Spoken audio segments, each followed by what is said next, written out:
All right, guys, welcome back. And today we're going to keep talking more about one of my favorite subjects in the whole world, VA home loans.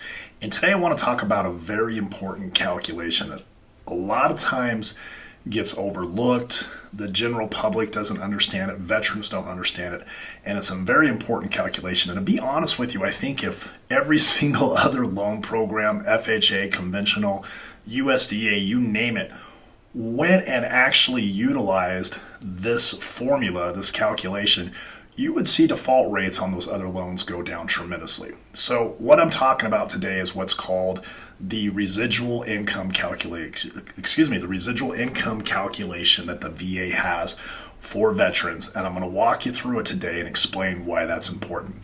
Hey everybody, welcome back. My name is Aaron Dehart, and again, thank you so much for watching. If you haven't already, give us a like, and please subscribe so you can be informed when new videos are coming out on helpful topics. So today we're going to talk all about residual income guidelines and why it's important. So in a nutshell, residual income is the amount of money that you have left over after all your bills are paid, anything that shows up on your credit report that is a monthly debt, plus all of your subtracting your taxes, any type of healthcare, Medicaid, things like that from your paycheck. So very similar to debt to income ratio, as you've seen before in other videos, where we're taking up, adding up all of your debts that you have on a monthly basis, including your proposed monthly housing expense, and dividing that by your gross monthly income. That's going to give us your debt to income ratio formula. Now, residual income takes it one step further, takes your debt to income ratio, then it also subtracts the information that's on your pay stub for your taxes, any type of Medicare, things of that nature, and Social Security. At the bottom of that, we're going to be left over with a number. Now, VA has standardized guidelines per family size, and we also have a formula that we have to multiply the square footage of the home.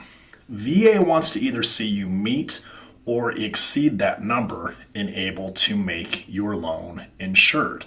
Now, let's say you are on fixed income. You get Social Security income or VA disability income.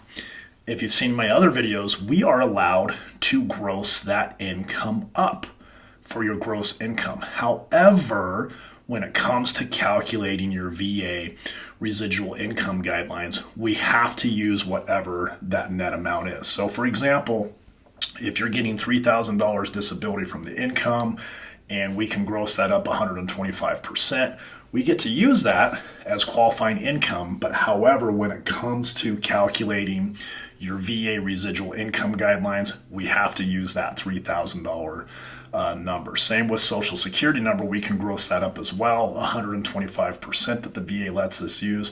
But when we're calculating that residual income formula, we have to use that number. Okay, so don't let that bite you in the butt. I've seen other lenders mess that up before, and it's quite common that we need to catch that. So typically the VA wants to see anytime if someone's debt to income ratio is 41%, not always, but a lot of times if your debt to income ratio is above 41%, they want to see you meet that residual income guideline at least 120% of whatever that number is.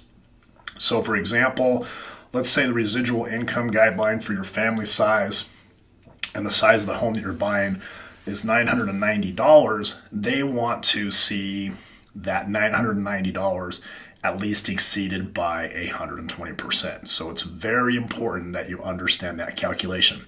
Now, if you are going to a lender and utilizing your VA loan and you've never used your VA loan before, that's one of the first questions I want you to ask.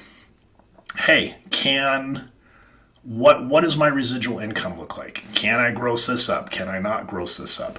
The more education and preparation you have, the less heartache you're going to have. Okay, I've seen it numerous times where we've gotten rescue loans from other lenders, and literally in just a 15-20 minute conversation with the veteran, we're able to determine what happened and what it is they were trying to use grossed up income in the residual income guidelines. So the biggest thing they look at is one, your family size, and two, the size, the square footage of the home. We have a calculation that we have to multiply that number by. That gives us an idea of what the average utility bills, electric bills are going to be for that property on a monthly basis. After we subtract everything, we're looking at what your residual income is left over. As long as you meet or exceed that number, VA is going to have a really difficult time coming up with a reason why they wouldn't insure your loan. Plain and simple.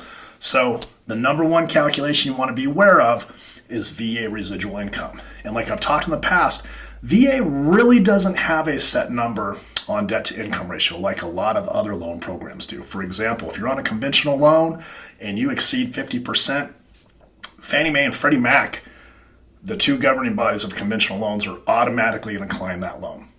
If you go above a 56.99% on an FHA loan, you have 57.01, FHA is going to decline that loan. However, you could be at a 60% on a VA loan, and as long as your residual income is meeting or exceeding that number, preferably by 120% or more, you got a good chance of having that loan approved. Now, I've seen situations where our debt to income ratio is higher, we have good residual income, you've got a really good credit score, and you've got some reserves left in the bank after closing. They like that a lot. We have to run every single loan through what's called an automated underwriting system, either desktop underwriter or loan prospector, also known as LP, to get what's either called an approved eligible or an accept on that. So very important. The higher your score, the more reserves you have in the bank, the greater chance you're going to get that approved eligible or LP accept. Guys, thanks for watching. Make sure you take a look at our other videos for here. Again, give us a like, smash that subscribe button, and stay tuned for more videos coming your way. Thanks for watching, everybody. Make it a great day.